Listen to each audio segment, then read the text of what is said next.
So it's all to play for still. I think so. Do you want to bet against us?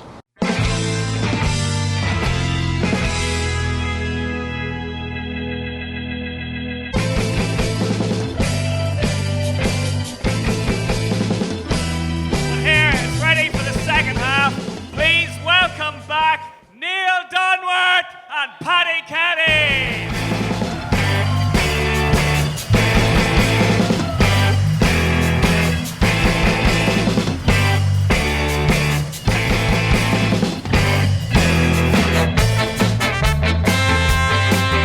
Thanks very much, and I hope you enjoyed the wonderful dulcet tones of Dave Scott, everybody. Thank you very much for that, and as I say, you will be back later on, and this is brilliant. This is why I have Paddy on board. Keep me hydrated.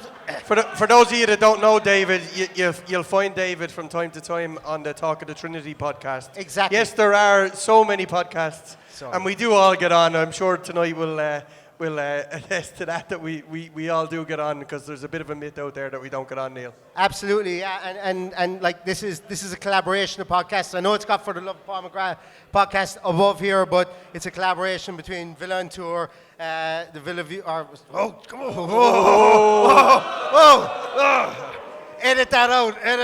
Yeah, 1874 podcast, and as I say, hopefully when there's more to come, we'll have other podcasts on as well. But speaking of 1874 podcast, I would like to ask to come to the stage the wonderful TV sensation, the best thing to happen to TV since TV became colour. It is Daniel Bardell.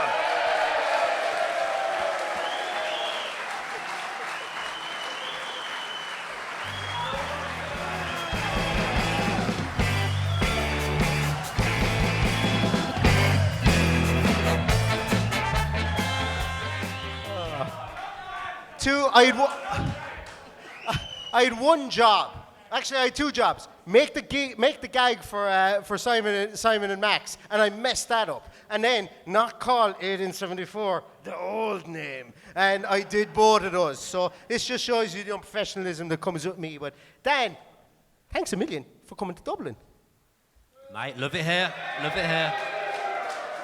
I've been here, this is my fourth time in Dublin, but this is by far already the best time that I've ever been here, and see so many Villa fans here. It's absolutely amazing. Yeah. And look, Dan, we're going to get into the Villa side of things in a moment with you as well, but you've recently broken through the ceiling and made the move to, as I said, TV sensation. It sounds good to have a guy from the television box, here with us, and you've gone from fan media, essentially, which the Villa View was prior to coming to 1874, and into the media itself, Dan. You've obviously put a lot of work into that. Was it ever something that you actually decided you were going to do, or was it something that just naturally happened organically? Probably, being honest, the main reason that I got involved with the Villa View was because ultimately I wanted to try and carve a path for myself in that industry, and I was very fortunate to stumble across Rollo and Matt Lynch. In the early days, I was absolute dog shit, in all honesty. I probably thought I was really good, but if I was to look back at that footage now, I was probably absolutely terrible. But Rollo made me and Matt Lynch look good, and I think that's probably one of the main things over the years, is that you get to a certain place, but there's so many people I've met over the years and made so many great friends. I was literally just saying over there, Max, Simon, everyone that does that, in the YouTube space, you two as well. I actually feel like you're my best friends. We're all so close, and everyone wants each other to do well, and genuinely over the last few years, Simon and Max I've become really close to them and stuff. So probably Villa family, exactly. It's such an unbelievable club, and when we were in the pub next door earlier and seeing all the people walking in the Villa shirts, it almost should have been a match day. I bet that pub couldn't believe their luck when they saw everyone walking in. But there's just so many great people, and I've been I've done okay, but overall I feel like I've been so fortunate to stumble across all this and meet so many great people, and people always have such nice things to say and such kind words, and I just absolutely love Aston Villa, and doing all this stuff as kind of created like a different sphere to it all, and it's just brilliant. Super. I've had a few beers as well, so. Oh yeah, you're gonna blame the beer now after telling me you're my best friend. I'm gutted. you mentioned there about the early days, and we were having a pint last night, and my good friend Ollie put a picture up on Instagram last night, and I showed it to you. And like What a fringe. Like What a what fringe. what he says about when you go back to the early days, the first YouTube video we did, I was putting on a fucking accent and all this fucking shit. I don't know what I was doing. I didn't know why I was there. Who would want to listen to it? And it was funny listening to you last night when I showed you Ollie's picture of you in your lovely fawn trench coat and doing your fan cams outside the match. Look terrible. Yeah, it's. I think in some way, I'm not comparing myself to Aston Villa Football Club at all, but kind of like Villa getting better over the years has probably benefited me. But just seeing how far the club has come since I started doing YouTube stuff, like we were shit. We were. I think what did we finish in the first season in the Championship? Like 13th or 14th. Yeah. Like, Aston Villa should never be finishing in that position in the Championship. And people say that they enjoyed the Championship. Honestly, I couldn't wait to get out of there. I hated it. It was almost embarrassing, I thought, that Villa were in there. And when we got promoted, I was relieved more than anything. And seeing where the club is now, like, I'm not saying we're going to go and win everything, but this is probably since Tails was playing. This will be and Tails, that was a long time ago, by the way, when Tails was playing. That's probably the best I've ever felt. It's the best I've ever felt about the football club, and just for me to be able to like talk about football and talk about Villa, like it's genuinely like a privilege, really. You two know, like watching you two come up here today, like. You two are the stars of the show. It's not about me, not about anyone else that's here. Like watching you two walk up and how much everyone loves you and what you two have done for the fan base in Ireland. No, but seriously, like you can, like Max obviously provides what he provides, and it's brilliant because people get a feel of what it's like to go every single week and go in those away days. But you two are very, very relatable because you're here in Ireland, and there's so many Irish Villa fans, and people will watch you and tune into you because they find you so relatable. And I think I'm quite fortunate because I was one of the first people to do podcasts and do Villa and do all the YouTube stuff. But like being here tonight and watching you two do your stuff, like, and seeing how much love there is for you, like, it's absolutely amazing. I think I'm rambling like nobody's business here. But, keep it It's coming. okay, keep rambling. the like community of people, and just over the years meeting so many people and coming across so many brilliant people, like everyone's got their thing and got their angle. But being here tonight and watching you two come up on the stage, and when everyone's cheering you and everyone like clearly loves you, it's unbelievable. Thanks. That was not what you asked me at all, though. That actually means a lot, Dan. Thanks a million. And like during the interval there, it's actually what you said there is really interesting because a couple of people have mentioned to me just during the interval there. They said, you know, I'm the only Villa fan in the village. Essentially, was what was being said. I'm the only Villa fan in the village, and to be around other people that you know, and to see this, and a couple of people remarked to me they were coming up on the train from Limerick today, and they said about 60% of the carriage were in his Villa shirts on. What? Like, this is amazing, you know. And look, thanks a million for everybody coming. Is essentially what we're saying here, because it's what is it? Build it and they will come. Is that what the phrase was in Wayne's World? We feel very much like Wayne and Garth here from Wales World up on the stage. I can tell you that for sure. And we look like them too. Yeah. And we've about as many brains as the two of them as well. Dan, I think it would be remiss. I think the most emails or messages I've got when we ask for questions for people, I think the most emails and questions we got were directed in your way for some reason. And the majority of them were, who's minding Tebow? Your lovely dog, Dan, because Tebow is the star of the show on your Instagram. Yeah, I mean, my Instagram is literally like Villa and my animals. There's literally like nothing else on there of note. My life's actually really, really boring for anyone that cares. But it's a bit slightly worrying that people think I'm like an irresponsible dog owner that would think that I would just leave Tebow at home and not care about it. But he's got someone looking after him. They tagged the RSPCA as well. I'm not 100% sure why, but he's being well looked after. He's okay. He's being looked after. Tebow, for those of you who don't know, Tebow is a rescue dog. He's actually blind. And he came all the way from Romania, didn't he? He's from Romania, We asked yeah. this question Romania. last night while Dan was showing me videos of him playing in the back garden.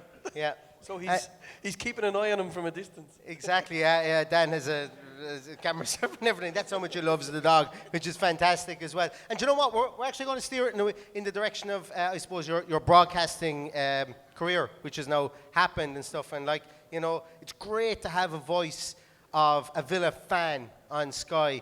No offence to ex-Villa players who are on Sky. I mean, they do a fantastic job as well. But in the new age of fan media that is now breaking through onto what you would call, like, you know, normal mainstream media, if you want to call it. I hate that phrase, but you know what I mean. It's brilliant to have a fan that's there, that's able to talk about it. And we've seen you on the transfer shows and stuff like that. How cool is that? My question is very simple. Number one, like, early mornings, and how cool is it? Like, how cool are you with early mornings, and how cool are you with all the setup in Sky? I'm not brilliant with the early mornings, so I've been like staying at home for most of it. So I've had to get up at 3 and then drive to Sky. I'm not brilliant with the early mornings, but again, I think more than anything, I've just been quite fortunate and quite lucky. I actually think that, like, Gabriel Bonlahor has helped me because he's on TalkSport. That's a first. No, he's on TalkSport every single day with an accent that's far worse than mine.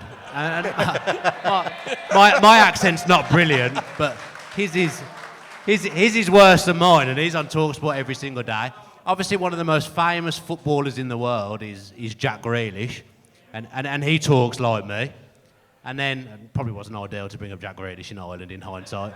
So I probably shouldn't have done that. And then there was a global series called Peaky Blinders. So it's just kind of from nowhere over the last few years, I feel like my accent's become reasonably fashionable. So I probably owe it to those people more than anything. But I think there hasn't been like many Villa voices or many Midlands voices in the media. So I'm fortunate that when something happens with Villa, people will TalkSport or Sky or whatever will want to talk to me, and I try and be balanced, and I've never tried to be too over the top. Never really wanted to be like Arsenal Fan TV, who I think are an absolute disgrace and always have been. And I think overall, that's the main thing with the people that do the Villa podcast and do the Villa media. I think it's all very reasoned. It's all very rational. I don't think it's embarrassing to the fan base. So I think that's a good thing. So I think I've just been fortunate more than anything over the years. But I think there's been some people that have created a pathway for me inadvertently, because my accent is a disgrace. Hang on a minute. Have you heard the two of us talking? Yeah. We're more Irish people in the media, please, so maybe we can get our accent out there. When you read reviews of things I'm on, that if you type my name in on Google, the first thing that comes up is Dan Bardell accent. It's literally the first thing that comes up. Well, Dan, you know the way Max and Simon came up on stage? And you know the way we had a scouting series for Max and Simon? Well, I didn't want you to feel left out. So if the man in the box could play slide 4 and 5, I think it is. There we are. Dan Bardell, TV sensation, everybody. Scouting series. If we can move on to the next slide. Let's go. So, Dan, you'll be pleased to know your height is taller than you think. And his feet are optional, because I've seen videos of him playing in Villa Park. But anyway, that's okay. I decided I'd put in a little clip of him on Off the Ball here on News Talk for Ireland. He does some work. And so does Ty Bracey as well. Ty couldn't be here tonight as well, but Ty Bracey does some work on Off the Ball as well. But I've given you 5 stars for work rate, Dan, because in fairness, you do a load of work. And I think everybody here appreciates that. I've given you 3 stars for fashion, and the only reason I did that is because if I gave you 5 stars, Ty Bracey would have burnt my phone with messages. Toy Bracey is the absolute bane of my life. Honestly. If anybody didn't know Dan and Ty, they'd think they were mortal enemies, but they're actually great mates. Your TV. That's I give you 3 stars for your TV walk because, as you know now, Dan. The walk was poor. I can acknowledge that. The walk was poor. Dan needs to use the interactive screen, and it's a bit like. Yeah. So I'll give you 3 stars, but you can work on it. Next time you're back, we might be up to 5. 5 a.m. starts. Fair play to you. I'll give you 5 a.m. starts, and I've given them 1 star for tech ability because. We have a brilliant story about one time. Adam Bates does the producing on Dan's podcast on 1874 and on the Villa View. And I've just knocked something. but one day Adam wasn't around, and myself and Dan were like the starting scene of Planet of the Apes. We were there with like bones trying to hit the computer. Get it working. And Dan was like, well, I'm screwed. You better get this working because I haven't a clue what's going on. So I give you 1 star for tech ability. But no, in fairness, Dan, the work you do with all fan-led media and, and everything you do on Sky and I'm going to turn this way, otherwise I get wrapped up in the microphone. But the work you do with Sky and everything is brilliant and long may it continue. And I hope you have many, many years of success with it because it's great to get the voice out there and get the accent out there, as you say. Yeah. Dan, I'm going to take you back a few years because you would never have known this, but I started a business a few years ago and I was sitting there waiting on customers to come in and it wasn't happening. It took for ages for people to come in. So you've no idea when you start a podcast and people say to you, oh, you got me through this, you got me through that. I'm not even joking when you say the content that you were given in those times got people through stuff that you wouldn't even imagine. And look what you've done to create all the other content that's coming from Aston Villa. Like, for me, you're the trailblazer. We're so happy to have you and really appreciate it. But the one thing, the video you did outside Wembley. Yes. I was going to ask you. Fantastic. I'm not even going to lie here. When I saw that for the first time, a little tear just came down over my eye. But that's again a case of like someone making you look good. Like that video is down. Thank you, Rollo. Down to Rollo. that video was down to Rollo really, and like that like I say, I've got myself into a good position, but there's absolutely no way I would be in that position without all the Villa fans because I've had so much love and so much support over the years. And whenever I've had like a bad day or something bad's happened to me, I've always had like people on social media who are Villa fans who've like G'd me up and boosted me. And I feel like I'm only really where I've got to because of like the people that would be in this room and because of people that have supported me and just been lucky to encounter so many brilliant people. I'll get you a drink. I'll get you a drink. Whoever that was, I'll get you a drink. So obviously you have to have like I'm not getting everyone a drink, by the way. You have to have a certain amount of like confidence or ability. But I have been lucky that I've encountered so many brilliant people who have helped me and so many brilliant people who've supported me over the years, because I'll be absolutely nothing without the Villa fans, really. So that's all I can say, really. And I'll be honest with you, I think that goes for everyone. There's a great Villa community, and there's it just goes to show by what's happened today. Dan, I'm going to ask you. Do you know what? We're 2 guests in, 3 guests in. And we haven't even asked a question about Villa in 2023. So I'm going to ask you a question about Villa in 2023. And it's a question that came in from a fan. And I forgot to write down their name. I think it's Brian Farrelly. I'm not 100% sure. There might be, but I think it is. It'll go in the edits. There we go. I got the name right. Brilliant. So it goes a little something like this. So with the fact that we could potentially play a maximum of 67 games this season, compared to only playing 41 games last year, do you think we should have some sort of younger players considering we sold Archer, Philogene, and so on, and plus, do you think Emery will pull any of those, any loans that we've maybe pulled players out back in January to kind of plump up the squad? So essentially, where do you stand with the Archers and the Aaron Ramseys and those leaving the club? I always just think with like this kind of question that like my opinion's almost irrelevant, because Unai Emery, whatever he does, I would back. Ultimately, I think Villa couldn't have like a better manager. They couldn't wish to have like a better person in charge of the football club, and everything that he decides, ultimately, I would back and say that's okay. I think Villa have like grown as a club in the last few years, and probably didn't have the like right type of manager behind the scenes overseeing it all. But whilst they were doing good things, I think now they're doing a lot of good things, but they've got absolutely like the best person that they could have in charge of the football club. And if Unai Emery thinks that the best thing to do is sell these academy players and it helps with FFP and all that jazz, then I'm okay with that, because what he did last season in the second half of the season is absolutely incredible. So we would have been in a relegation dogfight under Steven Gerrard, but Unai Emery took over that team, added probably one player that he wanted to that squad, and they finished 7th. So I would trust whatever he thinks about the football club. You'll never hear me really criticise any kind of decision, because I've got no right to criticise it, because Unai Emery will go down as the best manager that's ever been in charge of Villa in my lifetime. That's how I feel about it.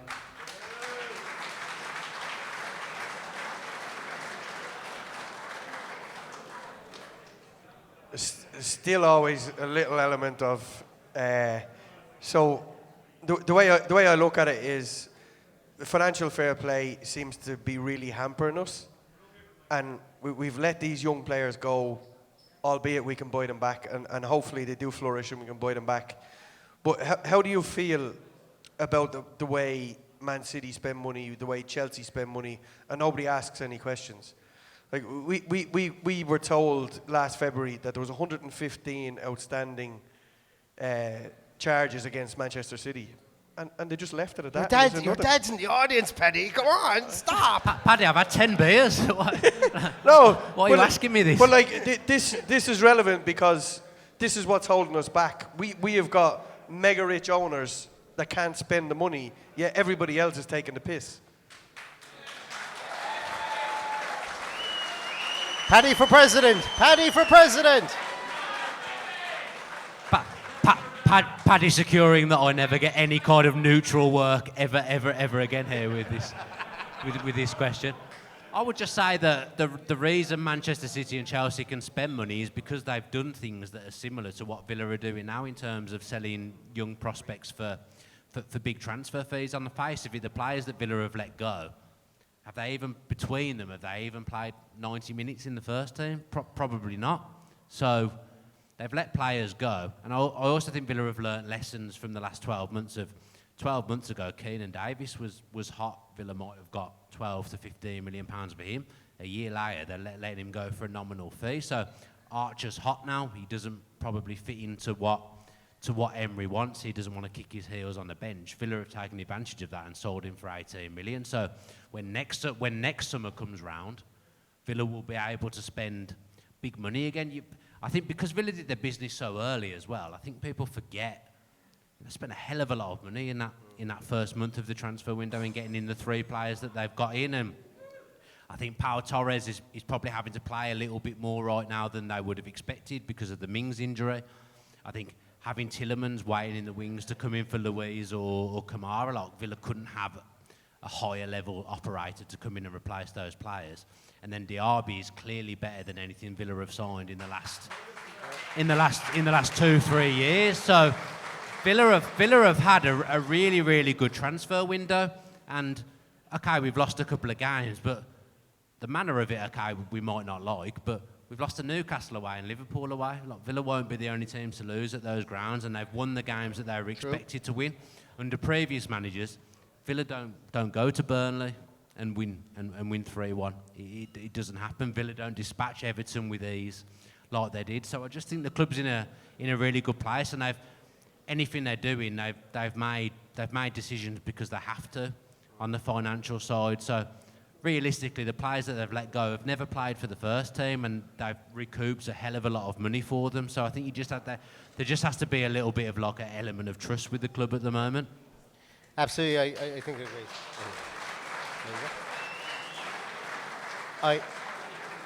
I agree, and so do the ones 300 people agree with you there. Not everyone was clapping then. Yeah, but your job on Sky is safe. You're okay. You finagled that one out. But Brian Farrelly had another question actually on the end of it, and I don't know when you're going to be able to answer this. But Brian wants to know. He said, also with us finally back in Europe playing on Thursday nights, and the fact that Brian has started playing football again for the first time in years on Thursdays, how does he make his choice?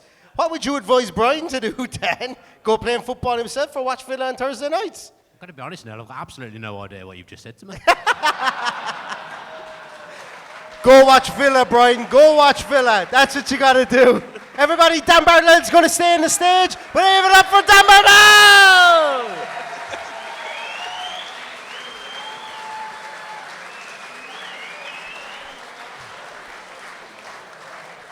So, the last person to be advertised on the bill for this was a rather big deal, if I do say so myself. A rather big deal. And couldn't have done it without Dan. Everybody, if you could please put your hands together and give a massive welcome to Villa fan, Villa legend, the wonderful Ian Taylor!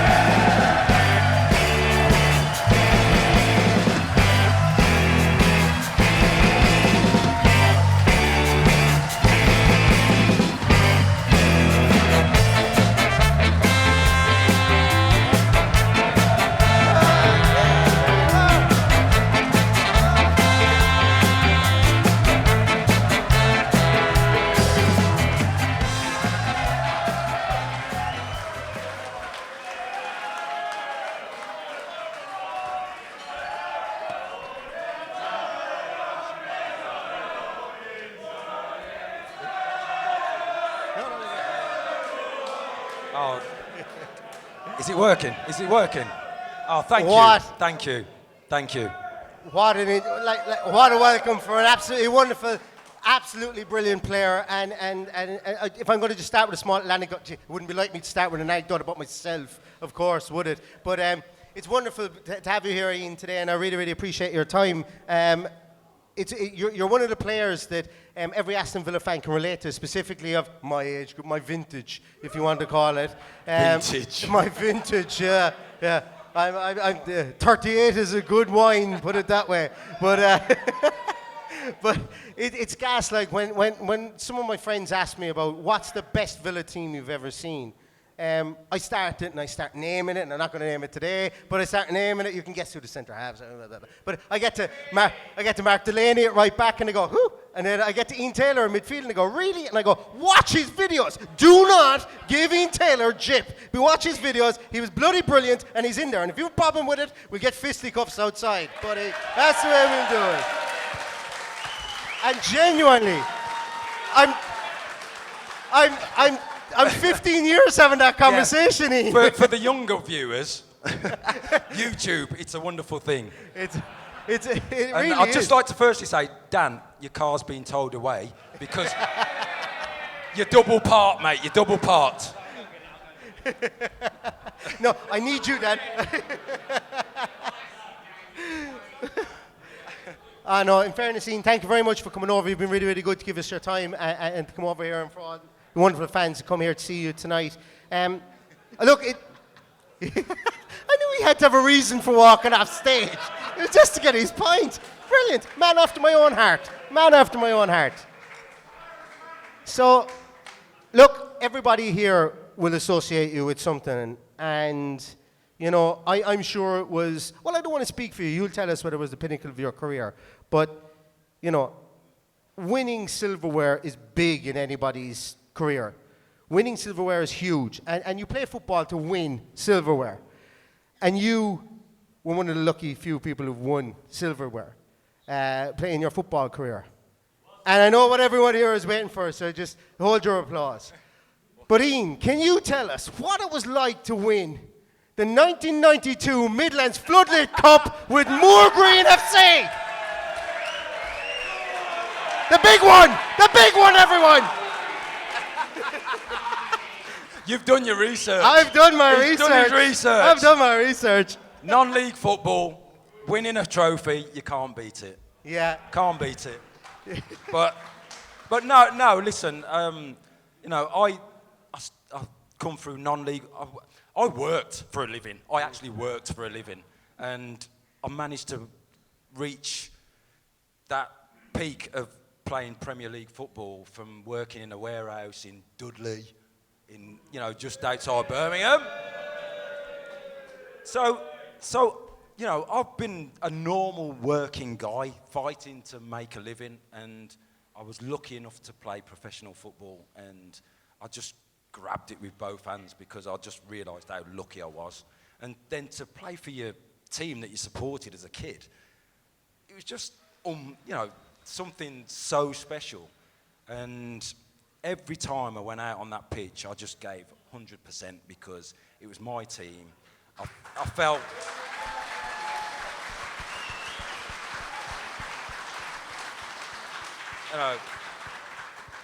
I just felt lucky to be able to play for my team and to then play in the Premier League as well. It was just a dream come true, and I just savoured every single minute. And you say you worked your way, and you worked in a warehouse in Dudley, but you also worked your way up through the leagues, Port Vale, Sheffield Wednesday, on to Aston Villa. Being a Villa fan, and I know this is probably the question you probably get asked an awful lot, but what was it like getting that phone call to say, hey, Villa are in for you? Like, I presume you said, I can be there in 2 seconds. Yeah, something like that, yeah. Yeah, something like that. Yeah, I was at Sheffield Wednesday at the time, and I wasn't having a great time. I mean, I was just talking with some of the guys over there about different formations and how I'd fit in this day and age, and I was playing out on the right wing in a 4-4-2 for Sheffield Wednesday. And they said, the guys over there said, where would you play in this team? And I said, I can't see myself playing in the John McGinn position or, Jacob Ramsey position. I'd have to play in the middle too.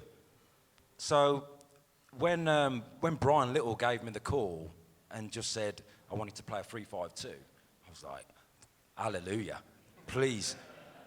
To be fair, it wasn't even the formation. It's just coming home. I was 6 months into my career at Sheffield Wednesday, and Brian had tried to sign me before I went to Sheffield Wednesday, but he was at Leicester, and I didn't want to go to Leicester.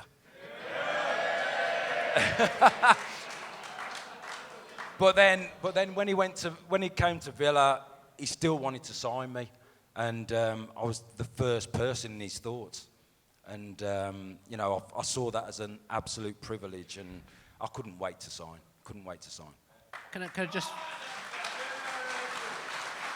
I actually think, like, people talk about players coming through, like Jacob Ramsey, Jack Grealish, Gabby, and say how special he is. I actually think what you did is more special. You robbed my next question. Because you had to work your way up to get to play for Villa, and you were in the crowd in 1994 in the Coca-Cola Cup final, and then 2 years later you're fucking scoring in the Cup final. No, actually, that's ridiculous. I know. I went on the coach. I was playing at Port Vale.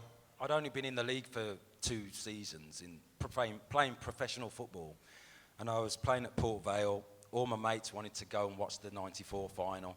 We all got on the coach down to Wembley. Like, nobody knew who the hell I was, and I was just there with my... You were Player of the Year for Port Vale. I was Port Vale, League Two. And we went down, watched the final, unbelievable final, total underdogs. Never should have won that final, but we did.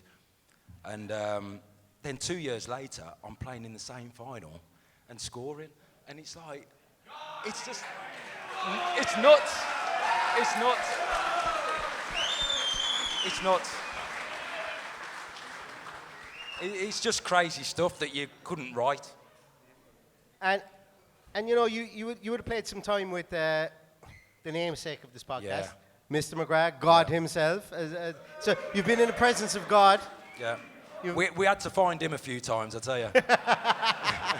I have one or two questions for you on God in a moment, but Ian, I have done a couple of scouting series on some of the other guests that we've had here today, and I didn't want you to feel left out. I thought it was going to be This Is Your Life then. It pretty much is. We found an old friend. If I could get the next two slides up there, please, Mr. Man in the Box. We have the wonderful Ian Taylor, Villa legend, up on screen, everybody. And if we could move to the next slide, please. We have 5 stars across the board.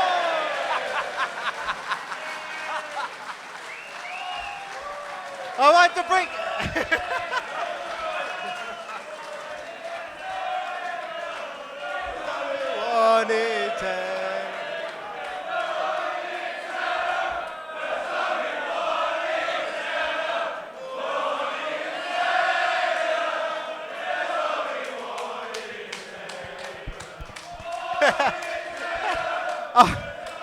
I want to bring your attention to the heat map here, which I think says it all.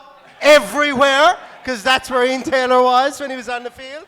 But work rate, 5 stars. Fandom, 5 stars. Legendary status, 5 stars. The Midlands Floodlit Cup Folklore, 5 stars. And the goal in the League Cup final of 1996, 5 stars.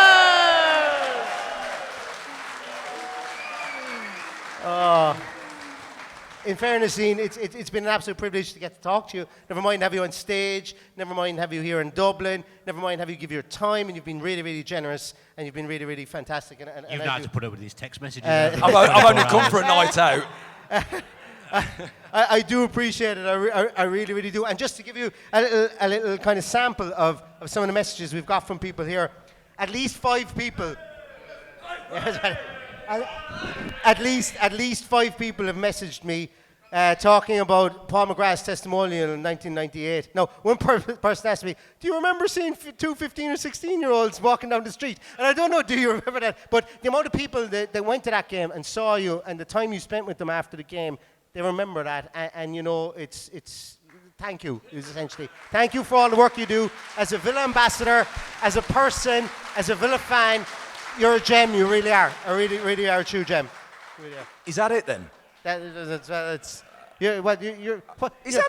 You're better than a gem. That can't be You're it. amazing. You're amazing. Hold on a minute. Where did he come from? Can I not stay up here? It's like Punch and Judy. Oh, no, he didn't. Oh, no, it isn't. Do you know, the funny thing is, I thought Paddy was just the taxi driver who picked me up. Yep.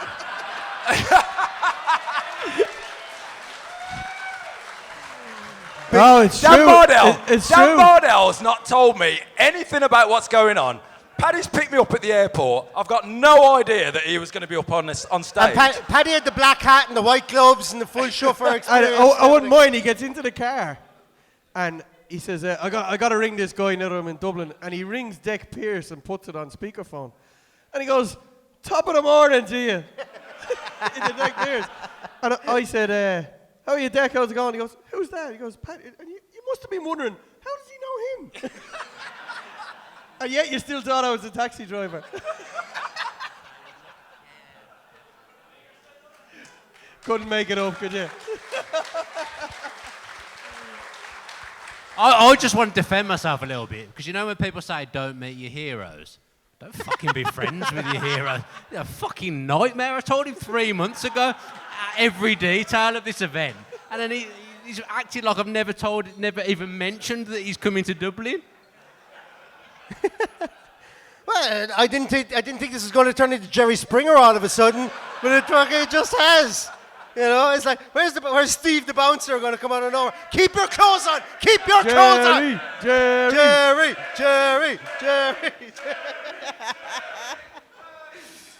Let's bring a modicum of order to this, because we're all drunk. I mean, we're all drunk, but we're all professionals up here. I feel like Johnny Vegas for the first time in my life, to be honest with you. Big, sweaty, drunk, and a small bit overweight. That goal in the League Cup final, Ian, tell us about it. Because it was just brilliant. You did it. I shinned it. Well, Shinned it. Like the most shinned famous it. goal in Aston Do you know- Villa history. You know, the thing is, yeah, exactly. Biggest shinner in our history, Peter With. So people always say to me, yeah, but you shinned it. But I say, yeah, but it's me in the record books. Simple, innit? It could have come off my backside. I didn't care. I scored in that final. Not everybody can score a Savo Milosevic belter from outside the box. In fairness, I know, I get it. I know. Someone over there was saying earlier the work that he put into Savo's Yeah. opener. The run that run he was made, underrated. These days, you'd get half an assist for that. Stats, everybody. You know, they're very, very important. And that's But, why I've got work rate 5 stars but- up here, is because. But honestly, I was one of the first. I was shouting at him, Savo. I was saying, pass. And then I was going, oh. It's gone in the top corner. All right. Ian, what was it like having a fella that wanted to wear a bandana on the football field, playing on your team? That's genuinely bonkers. To be fair, mate, that was a total gimmick by the football Oh my club. God, he was like a wrestler. Just He to was like a sell. wrestler. They just wanted to sell some bandanas I've come- because I- he soon got rid of it. I just um, remembered it there, and I went, I know. He actually wore what it, a didn't time to be alive. He wore it What at a the time beginning to of be the alive. season, but then he soon got rid of it. But yeah, he was all right for a bit, Savo. But then he sort of soured it a little bit when he left, didn't he? Ian, I have 2 players I want to ask you about. So the first one we spoke about earlier in the show, as you know, is Steve Not Staunton. your favourite. Yeah. Yeah. I know you're gonna say he was a great player, but was he grumpy? This is the insight you get on the For the Love of Paul McGrath podcast. He's just stole my thunder. I was going to say, yeah, he was a fantastic player, but boy, could he moan. But you see, there's a lot of similarities between him and me. We're both left-footed. We both played left back, and I'm a grumpy bastard. Stan could moan. He could moan. But what a player, though. But what a player. What a player. Yeah. Silence is Okay. the most deafening thing of all time. isn't it? Honestly, there's a few players that didn't like him because Stan just demanded so much from you. Yeah. He just demanded so much from everybody, and some players didn't really like it. But That happens, Who? though, when Name you 'em, come, name come from a team that are as successful as Winners, Liverpool, yeah. and that's bred into you. It's good to have those people around the squad. yeah, definitely. Yeah. Definitely. And then I'm going to go the complete polar opposite and go with the quietest man you probably ever played football with. Tell us a little bit about Paul McGrath. Oh, honestly.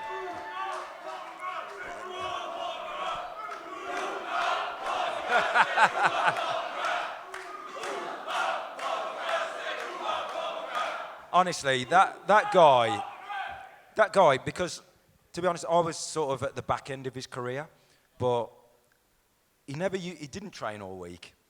It just where at the old Villa training ground, there was the gym, and then you had the training pitches just in front. So in the gym, you could see the training pitch, and Mackie used to be on the bike just watching training, and you could see him pointing now and again, and just watching training. And then on a Friday, we'd usually do like a bit of tactical play, and then a 5-a-side. And he'd just join in the 5-a-side in training on the Friday and be the best player. And we're like, why can't he come out during the week? But he'd be the best player on a Friday, and then he'd be the best player on the Saturday as well. But, I just wish I'd have had the pleasure of playing with him before that time, because what a player. Because at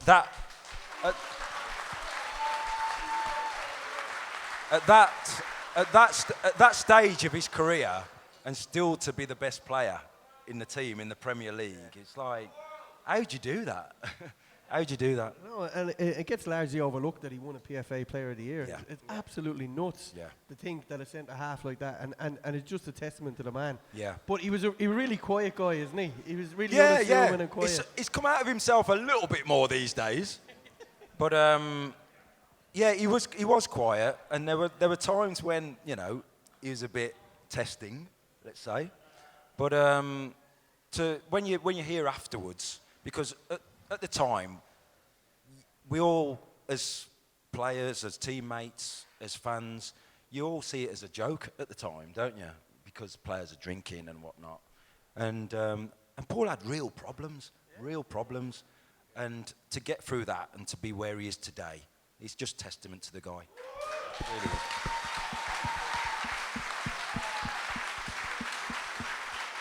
I've one last thing to say. As the only person in the room that has played with you and against you, am I correct? Is there anyone else? No. You don't even remember, do you? I don't. Did you play in a charity game then? We did, yeah. In the Lions Club games, I played with you and against you. Shit.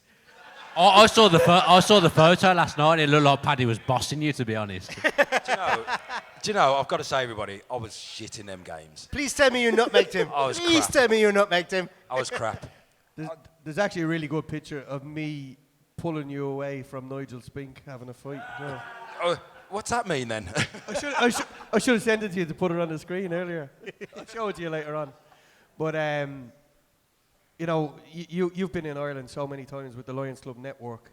It's so important that we have this community, this parish of Villa fans. Do you know? We were saying earlier that you should have more of these, because the American Lions do it and they get them all together every so often, and the massive dues. They are massive dues, and I did not expect this today. I really didn't expect this today. You need a re. Hey, because Mr. Information here.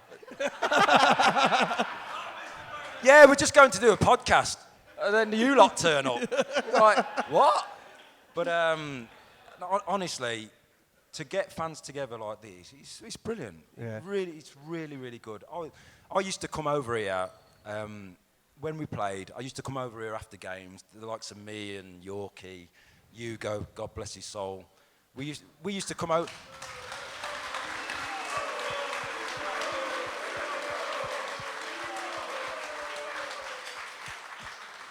We used to, because of the likes of Andy Townsend, Ray Houghton, Steve Staunton, the affiliation with Irish fans was massive, and it always has been since those days. And you got to keep that going. Yeah. And we used to come over after games on a Saturday night. We'd get a flight over here, have a night out, because we were treated so well here. Honestly, it was brilliant, absolutely brilliant, and I've had a special feeling for this place ever since. Yeah. So.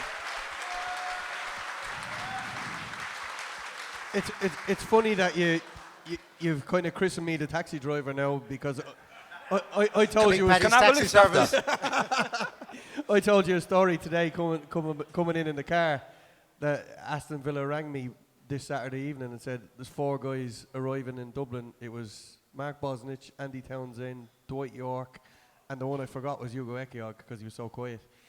But they arrived in and there was a taxi strike, so they said, park up the airport, go find them, bring them everywhere they want. We'll look after you with a few tickets and whatever. They paid me handsomely. It was the best day's pay I ever got, because I literally had to fall asleep outside the nightclubs that I brought them to and everything. And they had a great night. I literally slept in the car that night outside the hotel and brought them around the place. And so I guess I am actually the taxi driver. So no wonder I have imposter syndrome sitting here. No, but honestly, we were treated so well. We'd come over, we'd go out in Dublin, and we'd go to Malahide on a Sunday night and go back to training on a Monday morning. But no, they were great days, and there were days where you could drink with the fans and you could have a laugh with fans. And now it's like players don't want to interact with fans because they think they get into trouble. And I can safely say on behalf of the 280 odd people in this room, you can drink and have the crack with us tonight all night. Absolutely. To be honest, that's what I was leading up to. Ian, there's a person in the crowd here today who wishes to remain nameless. Or maybe they don't, but there's a guy in the crowd today by the name of Darrow O'Grady. And he won 20k on the Suns fantasy football years ago. And you were on his team, and you got him over the line in winning that. You and Henrik Larsson, I think it was.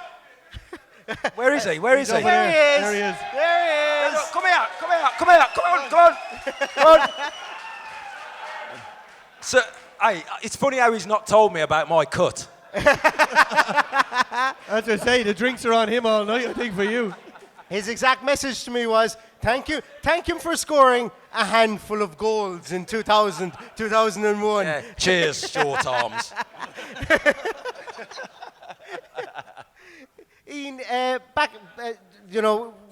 back to, I suppose, talking about Aston Villa at the moment, and we'll leave you go afterwards because you just talk about drinking and everything like that. We want to have a great night and stuff like that afterwards. But, Aston Villa of today, what's your 3-minute synopsis on Aston Villa right now? And it's a good time for Aston Villa. You're an ambassador for the club, that's why I'm asking you. He's not the best ambassador, though. Who is? Elmo goes on the helicopter. Elmo goes on the helicopter ride, doesn't it? The pantomime villain. And don't forget, it's Elmo's birthday that's today. Dan's little dig at me, that is. Hey, getting his own back. Yeah, it's Elmo's birthday today as well, so happy Elmo, birthday, happy Happy Elmo. birthday, Elmo. Hey, it does help being the owner's favourite player, doesn't it? But what is your synopsis in Aston Villa at the moment and where they're going? And obviously the club is set up from top to bottom in a way that we've never seen it before. We've got a great manager, as Dan alluded to previously. We've got some really top players that I won't say that we've never had before, but we haven't seen in recent years. And what's your synopsis? How good are you feeling about Aston Villa at the moment? Honestly, it's been a long, long time since we've been in this position. We've got really, really good owners, and I think we've had owners before, but I don't think they've had the backing that we've got at the minute and the ambition, because the ambition is through the roof, and they want to. Yeah, I know. With certain people, there's a bit of hurt at this moment in time with changes to the ground and whatnot, but they're only looking to do good things. They want to be up there with the likes of Man United. They want to be up there with the likes of, I was going to say Man City, but they're up there, aren't they? And they want to mix it with the big boys, and that's where we want to be. The thing is, with football at this moment in time, it's difficult because the Premier League have made it difficult for teams like us, teams like Newcastle, to get into that upper echelons. To break that glass ceiling. Yeah. They've made it difficult to do that because you just can't spend money willy-nilly. So it has to be done carefully. But that's what they're looking to do. They're looking to grow gradually and get up into those European places. They want to play Champions League. They want to be winning the league. And that's where we want to be because we've been there before. We've been there before.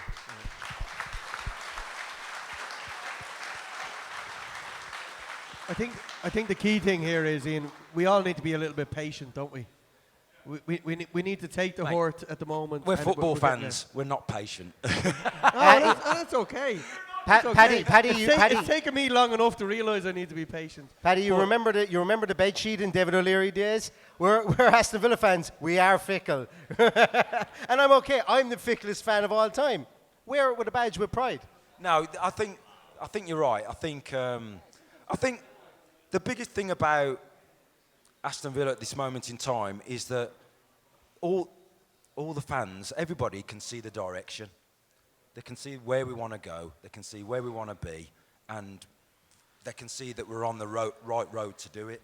So they're going to be patient. I think, at first when you and I came in, we're all like, get it forward, get it up there, get it forward. Do you know what I mean? Stop mucking about. But we now see what his philosophy is instilled that not just on the players, but us as well. And, it is heart-attack football at times, but it's the way he wants to play, and he's been quite successful doing it. And I think it's gone on totally under the radar, not maybe from a Villa perspective, but from the outside world, that Unai Emery's like A-League manager. He's a proper manager.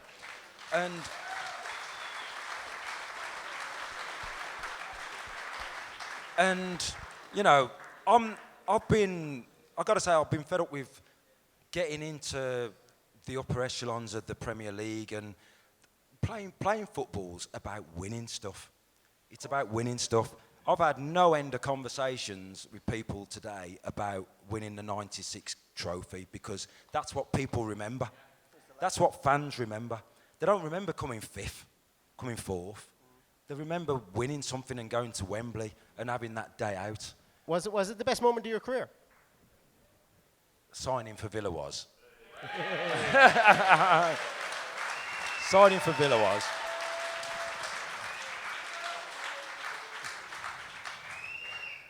Yeah, I'll say signing for Villa was. Scoring on my home debut in front of the Holt End is second. And then winning the trophies third. In that order. But like I say, people remember your winning stuff, because they remember that day out and going to that venue and seeing the team lift that trophy. And that's what we all want. And hopefully we'll have many more in the coming years, sooner rather than later. And I'm sure we will. Absolutely, I'm sure we will. Well, I must say, thank you so much, Ian. Thank you so much, Dan, for spending time with us. Thank you very much for your time. Ian, before you go, I just want to let you know, I talked about my vintage earlier on. I remember listening to you score goals on the radio and trying to tune a really old radio into mid-wave. Is it mid-wave? To get Birmingham medium wave. Yeah. How old are you? Yeah, I'm 38, but I've access to all technology. To listen to you on BBC West Midlands scoring goals, and I remember that, yeah, and as I say, they were just as good over audio as they were in visual when I watched them back at Match of the Day. So for everything you've done for Aston Villa, for everything you've done for us and coming today, I really appreciate you. You genuinely are a club legend. It gets thrown about, but you really are. Thank you. You've the boy that's been made good, in fairness.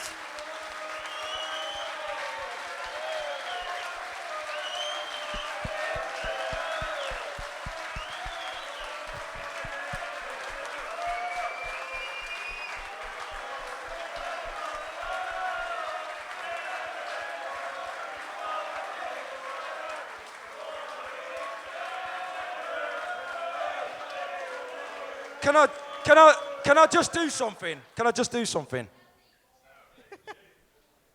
I want you to all join in with this. Pick that up. I know. Every week we follow.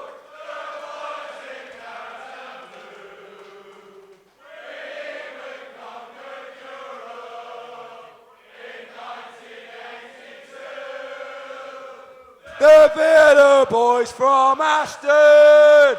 We travel near and far.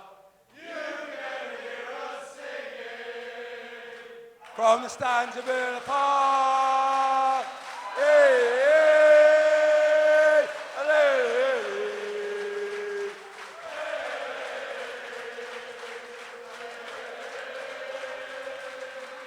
Love it.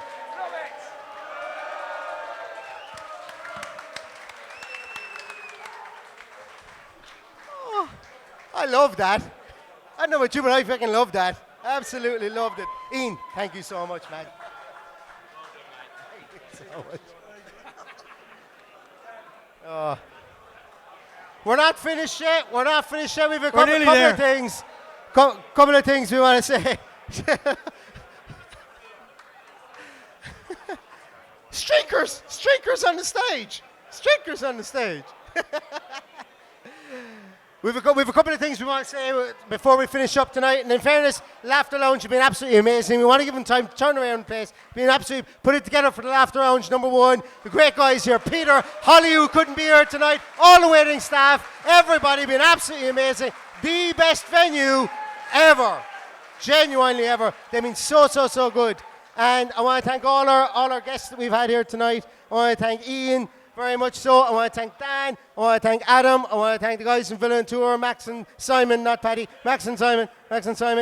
And I want to thank every single one of you guys for being here tonight. It's been absolutely incredible. And like a Villa community is something brilliant to have. And I thank you so much for coming tonight. And I'm going to thank you again because I've realised I've gone into a piece I shouldn't have gone into a small bit early. But Paddy, today's been absolutely amazing. It's been superb. It's been hot and it's been sweaty. It's been hot and sweaty, and I probably wore the wrong clothes. But I think today what I will remember where I had the grounding moment of texting a mate of mine. Sorry, I have to go. I'm going to the airport to collect Ian Taylor. What the fuck? So, what I say to you, Neil, is, and everybody that's here, everybody that will watch this YouTube back, everybody that will listen to the podcast, thank you. We put this podcast on sale, just to put this in perspective.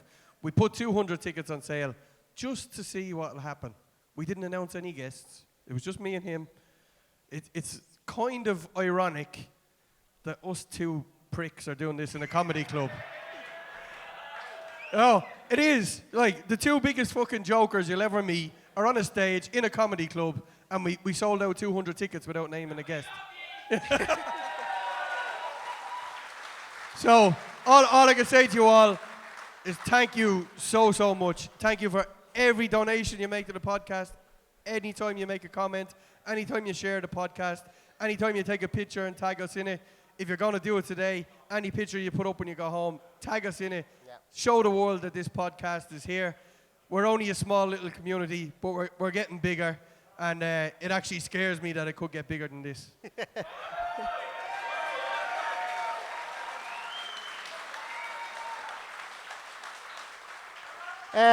So everybody here, I've thanked everybody a moment ago, but there's somebody I've forgotten to thank. And actually, I'm just going to swap microphones with you, Paddy, if you don't mind.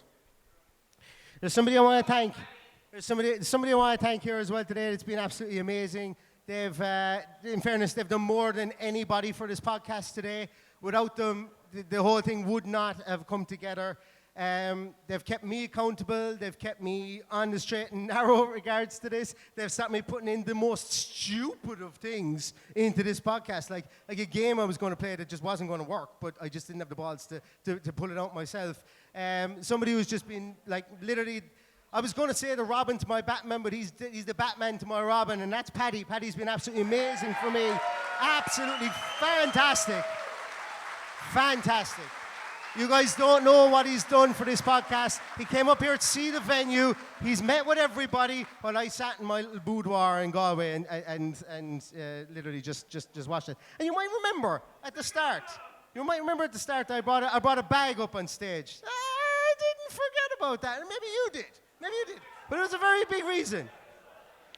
I didn't forget about your Dora handbag.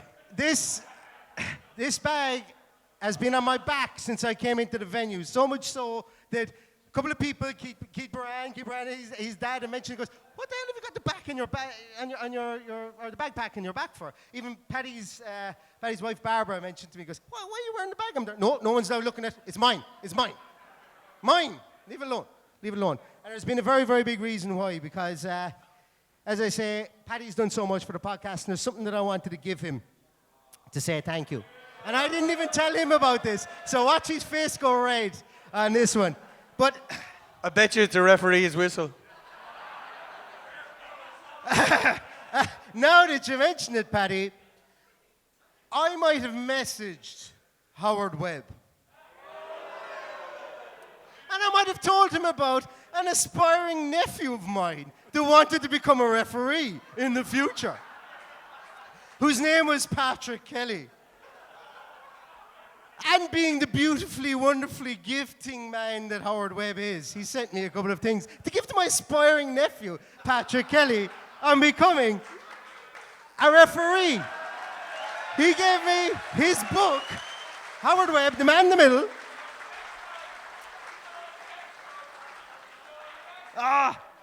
He gave me a signed picture of him giving a yellow card. But most of all, he said, when my nephew Paddy Kelly, is refereeing in the schoolyard, he needs to look the part. So he sent me an official referee's Premier League shirt. And I want to give that to Paddy tonight. And Paddy can put it on for the after party afterwards.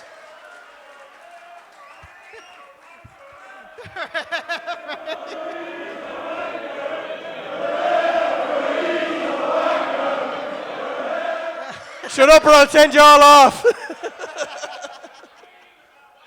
It fits me too. It fits him, yeah. See, I was able to eyeball him as well. Do I have to wear this for the night now? No, it's not a stag, Paddy. You can if you want. You can if you want. You can referee me. But no, in fairness, Paddy, thank you genuinely. Like, as I say, there are nights there when I go doing the podcast or whatever, but there's genuinely the brains and the machine and the engine behind it is Paddy, and it's just I'm just Egypt with time in my hands essentially, and I wanted to just say that as well. You know, so thank you very much, Paddy. No. This is our bromance, this is our love, and in fairness, thank you so much. But guys, I've said nearly everything I needed to say, but there's you nearly forgot your water, Tails. There's two hugely important factors in what we do week in, week out, 3 or 4 times a week, is that we put pressure on our families that we go away from them for an hour to put this podcast on. So, my pleasure to have my family here today. I appreciate them. To Neil's family, to your partner Ciara and your family, you've got young kids, and you still manage to be the Dahi O'Shea of podcasting. You're fucking everywhere.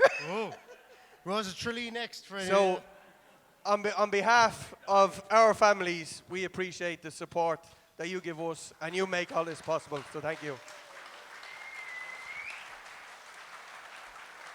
And we want to show our appreciation for every single one of you out there. As you know, on our podcast, we give away jerseys with names and numbers on the back. And tonight is no different. We're going to give away today. Hang on, you already gave away a referee's jersey. Don't give away too much. No, we're not giving away his referee's jersey. We're going to give away to somebody in attendance today a jersey with a name and a number on the back. And Paddy, I want you to pick a page between 1 and 5, please. It's always going to be number 3. Number 3. After the greatest footballer ever.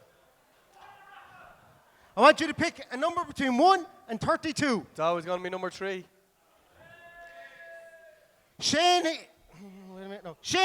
are you here in the house tonight? Shane Heavey?